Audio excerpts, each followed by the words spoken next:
esteja convosco. Proclamação do Evangelho de Jesus Cristo segundo Mateus. Naquele tempo, Jesus disse a seus discípulos: se o teu irmão pecar contra ti, vai corrigi-lo, mas em particular, a sós contigo. Se ele te ouvir, tu ganhaste o teu irmão. Se ele não te ouvir, toma contigo mais uma ou duas pessoas, para que toda a questão seja decidida sob a palavra de 2 ou 3 testemunhas. Se ele não vos der ouvido, dizei-o à igreja. Se nem mesmo a igreja lhe ouvir, seja tratado como se fosse um pagão ou um pecador público. Em verdade vos digo, tudo que ligardes na terra será ligado no céu, e tudo que desligardes na terra será desligado no céu. De novo eu vos digo, se 2 de vós estiverem de acordo na terra sobre qualquer coisa que quiserem pedir, isso lhes será concedido por meu Pai que está nos céus. Pois onde 2 ou 3 estiverem reunidos em meu nome, eu estou aí no meio deles. Palavra da salvação.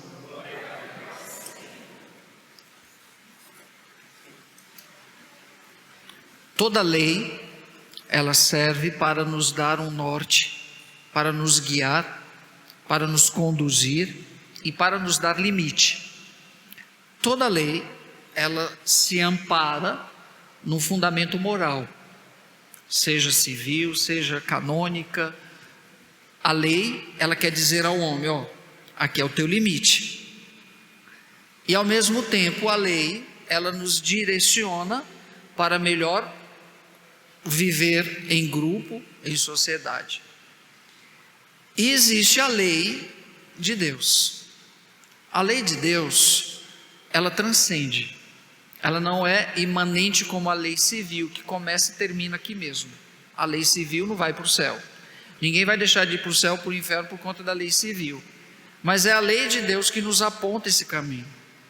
E essa lei, ela tem um fundamento, ela é constituída, ela tem um princípio fundante. Esse princípio chama-se amor. É o amor.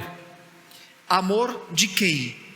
O amor de Deus, que é o próprio Deus.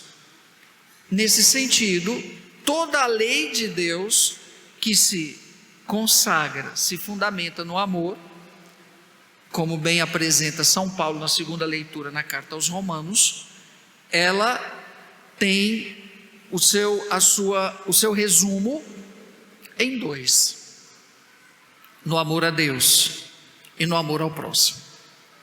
Veja bem, o amor a Deus, ele só é verdadeiro se for traduzido de forma concreta em atitudes no amor ao próximo. Quando que eu amo a Deus? Quando eu faço o bem ao outro. É muito fácil dizer que ama, até entre nós. Eu te amo. Quantas vezes nós dizemos isso para as pessoas? Eu te amo.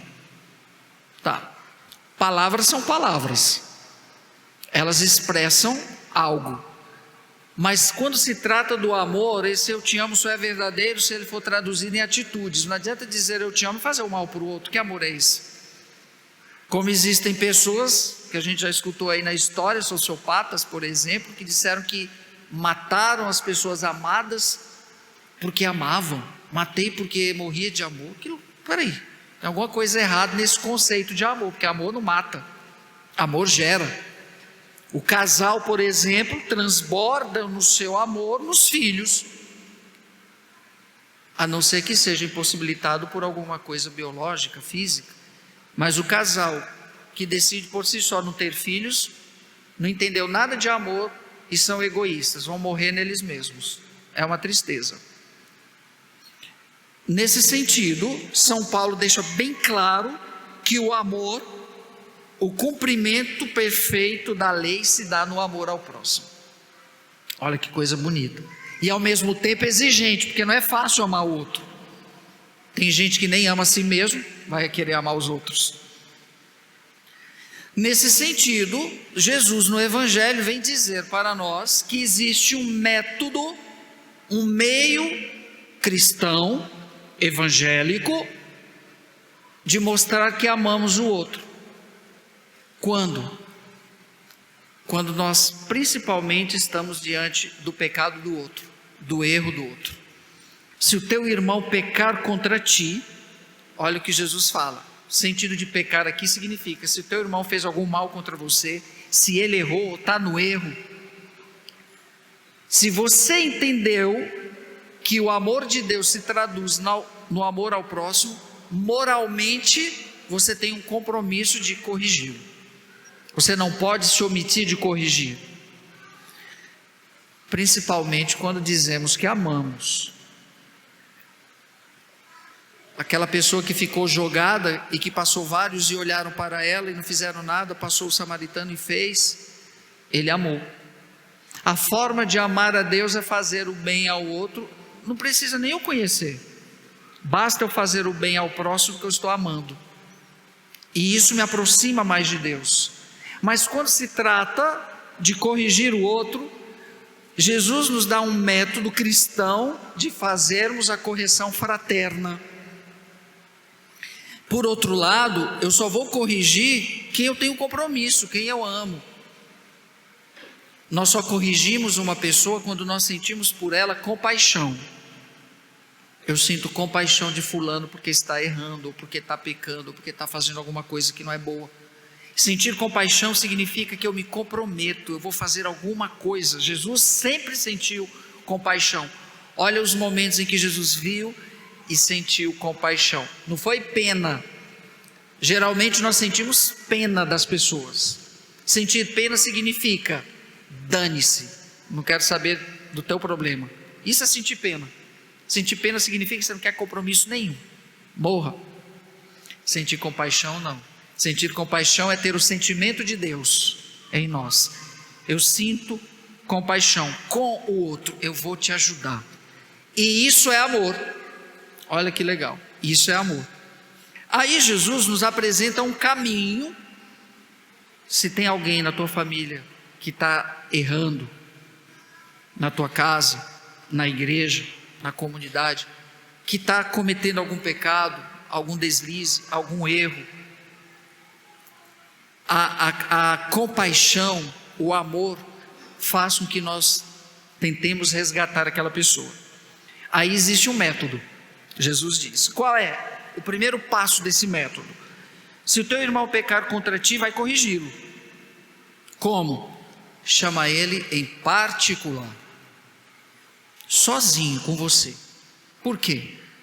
Porque o pecado do outro, o erro do outro só diz respeito a ele, não diz respeito às redes sociais, não diz respeito aos fofoqueiros de plantão, só diz respeito a ele. Aqui eu faço um parêntese. Se um dia alguém chegar falando mal de outra pessoa para você, desconfie dessa pessoa, desconfie mesmo, que o caráter dessa pessoa não está lá essas coisas. Desconfie dela. Da mesma forma que ela fala mal de alguém para você, ela vai falar de você para outra pessoa. Isso é tiro e queda. Primeiro, não é uma atitude cristã. A atitude cristã é isso: se o problema é do outro, ele é o interessado, então é a ele que eu tenho que falar, não é para os outros. Não é para os outros. Então, muito cuidado com pessoas assim. Lógico. Ainda mais, a gente tem que ter uma maturidade para saber qual é a intenção que está por trás. Corrigir no amor é dessa forma. Eu vou chamar a primeira pessoa em particular, vem aqui, e fala para ela: olha, você está pisando na bola, você está errando, não é assim. Ainda mais se esse problema está comprometendo o grupo, a comunidade, a tua casa, a tua família. Fala. Se ela te ouvir, você ganhou um amigo. Mas sabe o que vai acontecer quando você chegar para uma pessoa e mostrar o erro dela, corrigir? Sabe o que vai acontecer? Ela vai virar a cara para você. Não é todo mundo que vai acolher e dizer assim: oh, muito obrigado, obrigado. Se tem uma coisa que nós temos dificuldades de acolher, é a verdade. É a verdade. É aí que entra o amor, é aí que entra a verdadeira amizade, né? Porque o amigo de verdade vai dizer para você o que você precisa ouvir, não o que você quer ouvir. Cuidado com esses amigos que diz tudo que você quer ouvir para deixar você com seu ego lá em cima. Muito cuidado. O amigo de verdade é aquele que vai chegar na tua cara e vai dizer aquilo que é a verdade. E o que vai acontecer com esse amigo? Ele vai levar uma patada e você vai virar a cara para ele. É isso que acontece na prática. Mas lá na frente, ela vai cair em si. Aí ela perdeu o amigo. Então veja bem, a primeira atitude nossa, quando nós vermos ou percebermos que alguém está errando, é chamar pessoas em segredo, em particular, até porque só diz respeito a ela. Se ela não te ouviu, beleza, você fez sua parte, você teve compaixão, você foi digno, porque você falou para o interessado e não para os outros. E mesmo assim, se ela continuar, Jesus diz, você não deve desistir dela. Vamos para o segundo passo. Qual é o segundo passo? Você vai novamente, aí você leva 2 testemunhas com você. Aí você chama 2 pessoas e vai novamente na pessoa. Meu amigo, fica atento a isso que você está fazendo. Está comprometendo todo mundo. Isso vai estourar. Isso vai ser péssimo para você e para... Se mesmo assim ela não deu ouvidos, Jesus diz, a última chance é a terceira. Aí o que você faz?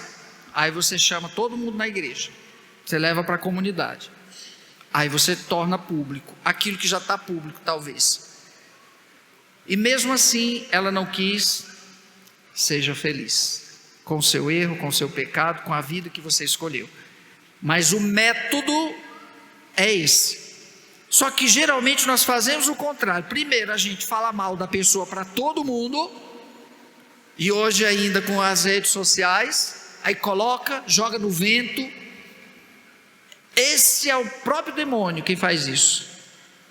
Nada de cristão e muito menos de amor ao próximo, porque a caridade exige de mim e na pessoa. Quando você percebe que a pessoa não está bem, isso, vai nela, é ela interessada, não é os outros.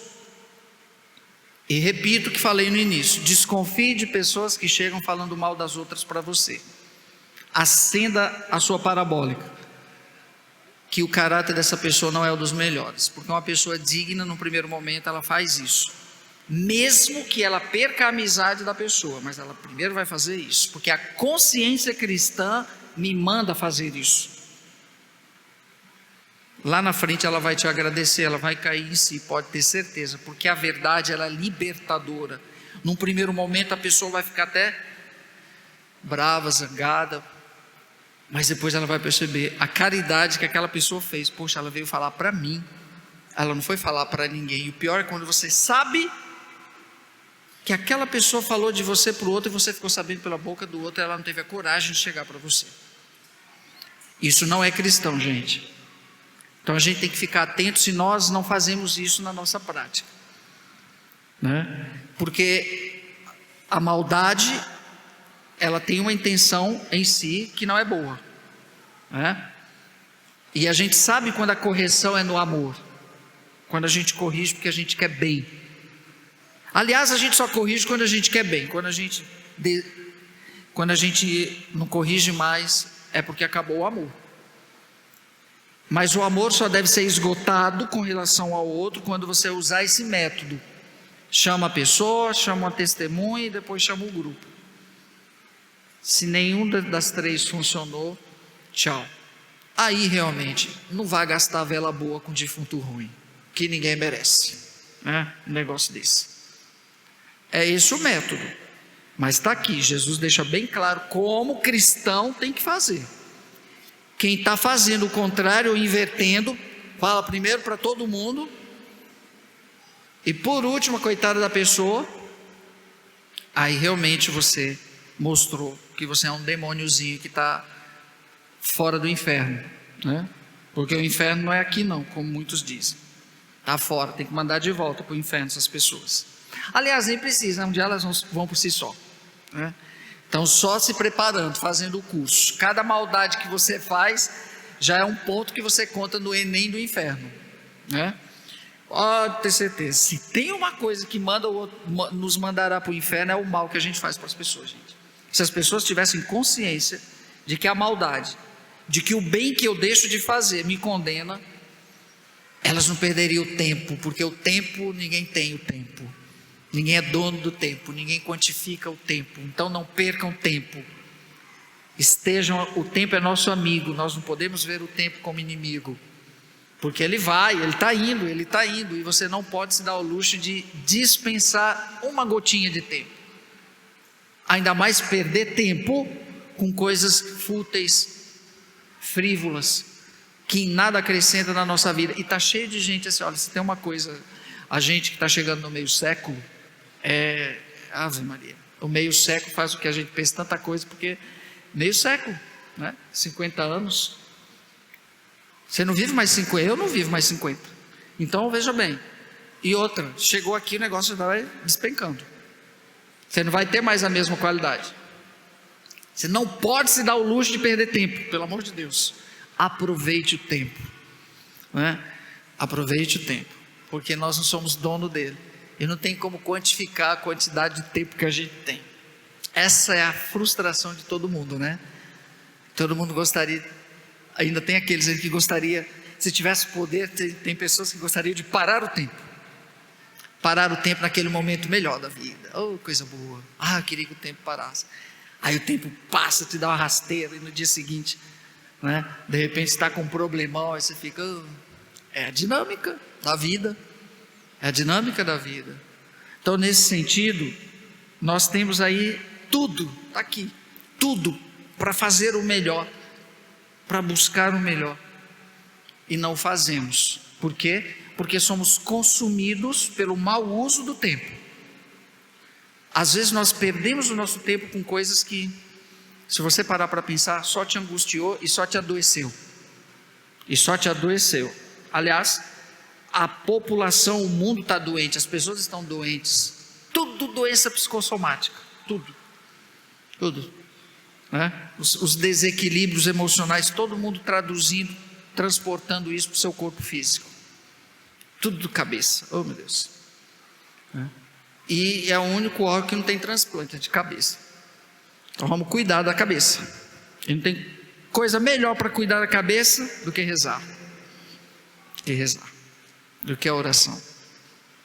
Ela purifica, ela tira tudo que é tóxico, mas infelizmente nós preferimos às vezes ficar na superfície. Então, meus amigos, a chamada de Jesus hoje é muito forte, para que nós exercitemos o amor, e não caiamos nas armadilhas desse falso amor de telenovelas, do romantismo e das poesias.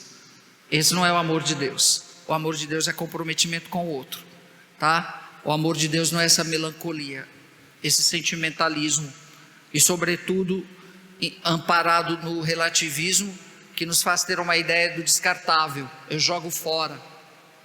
Não é esse o amor de Deus. O amor de Deus é essencialmente doação, gratuidade, comprometimento com o outro. Agora, quando o outro não quer, aí você deixa e segue seu caminho, tá? Mas primeiro tenta. Nós não podemos, porque essa é a forma de amar. A forma divina de amar é essa. Não tem outra. O amor é com o outro. Não existe vou fazer o bem, padre, só a mim mesmo. Isso não é amor.